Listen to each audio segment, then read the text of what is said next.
Pada video kali ini, kita akan belajar tentang pengadaan khusus.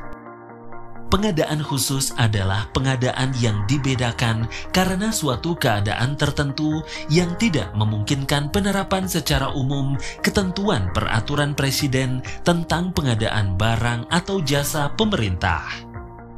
Pengadaan barang atau jasa yang termasuk khusus meliputi 1. Pengadaan barang atau jasa dalam rangka penanganan keadaan darurat.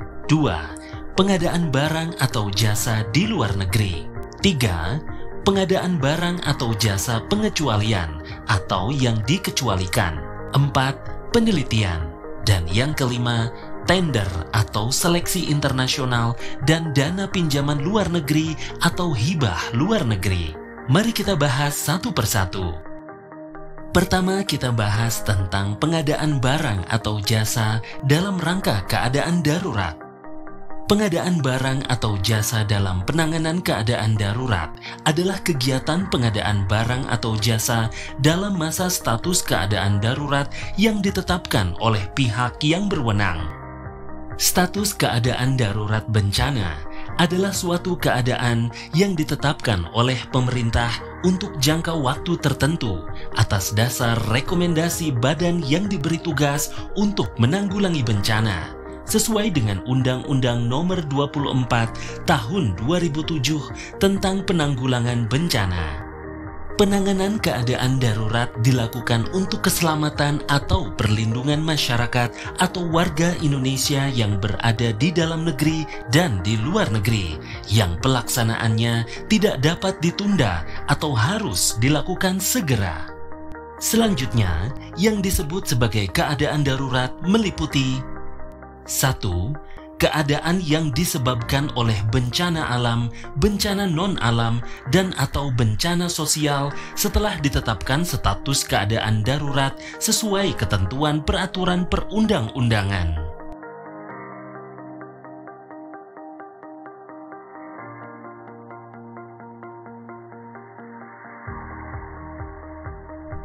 Dua, pelaksanaan operasi pencarian dan pertolongan, yakni pada suatu situasi di mana diperlukan operasi pencarian dan pertolongan lintas institusi yang bersifat segera. Misalnya, kecelakaan pesawat yang jatuh atau hilang di laut atau hutan, dan lain-lain. 3. Kerusakan sarana atau prasarana yang dapat mengganggu pelayanan publik, yaitu pada suatu situasi di mana terdapat sarana atau prasarana publik yang secara insidentil atau mendadak mengalami kerusakan atau gangguan sehingga pelayanan publik terganggu secara signifikan atau terhenti dan harus segera dikembalikan fungsinya pada kondisi normal. Misalnya, jembatan penghubung antar wilayah yang terputus akibat faktor massa manfaat, kondisi alam, atau mengalami efek ikutan dari wilayah yang terkena bencana. 4. Bencana alam, bencana non-alam, bencana sosial, perkembangan situasi politik, dan keamanan di luar negeri yang memiliki dampak langsung terhadap keselamatan dan ketertiban warga negara Indonesia di luar negeri. Misalnya, evakuasi WNI dari negara yang sedang mengalami peperangan. 5. Pemberian bantuan kemanusiaan kepada negara lain yang terkena bencana, misalnya bantuan kemanusiaan berupa barang dan atau tenaga medis terhadap pengungsi di negara XYZ akibat bencana alam. Rangkaian kegiatan penanganan keadaan darurat bencana alam, bencana non-alam, dan atau bencana sosial meliputi 1. Siaga darurat. 2. Tanggap darurat. Dan yang ketiga, transisi darurat ke pemulihan. Siaga darurat yaitu serangkaian kegiatan yang dilakukan untuk mengantisipasi bencana melalui pengorganisasian serta melalui langkah yang tepat guna dan berdaya guna. Contohnya adalah sewa atau kontrak rumah atau ruangan untuk pos komando siaga darurat bencana. Selanjutnya adalah tanggap darurat, yaitu serangkaian kegiatan yang dilakukan dengan segera pada saat kejadian bencana untuk menangani dampak buruk yang ditimbulkan, yang meliputi kegiatan penyelamatan dan evakuasi korban, harta benda, pemenuhan kebutuhan dasar, perlindungan, pengurusan pengungsi, penyelamatan, serta pemulihan prasarana dan sarana. Contohnya adalah makanan siap saji, mencakup nasi bungkus, roti, makanan kemasan kaleng, dan sejenisnya. Transisi sampai pemulihan adalah serangkaian kegiatan untuk mengembalikan kondisi masyarakat dan lingkungan hidup yang terkena bencana dengan memfungsikan kembali kelembagaan, prasarana, dan sarana dengan melakukan upaya rehabilitasi. Contohnya adalah tempat hunian masyarakat bagi rumah yang hancur, hilang, hanyut atau rusak melalui pembangunan hunian sementara atau hunian tetap.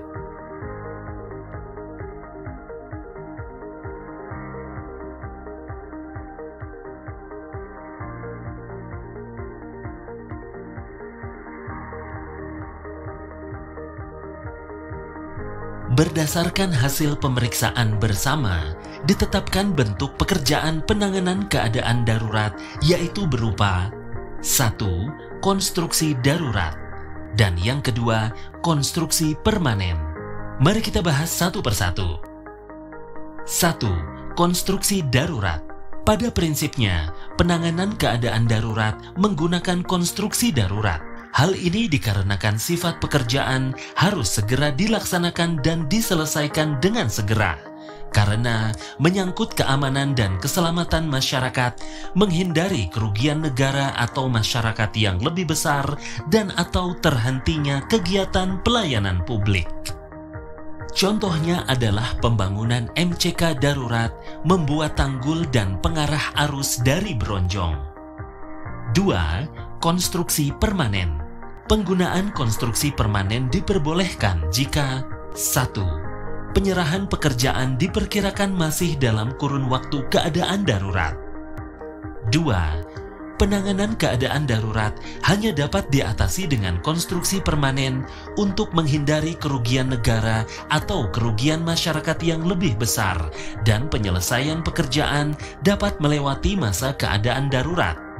Atau yang ketiga, pada penyelenggaraan penanggulangan bencana dalam keadaan darurat tertentu, yaitu suatu keadaan di mana status keadaan darurat bencana belum ditetapkan, atau status keadaan darurat bencana telah berakhir dan atau tidak diperpanjang, namun masih diperlukan atau masih diperlukan tindakan guna mengurangi resiko bencana dan dampak yang lebih luas.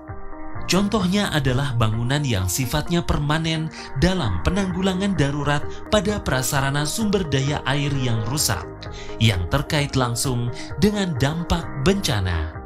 Demikianlah penjelasan tentang pengadaan barang atau jasa dalam rangka penanganan keadaan darurat.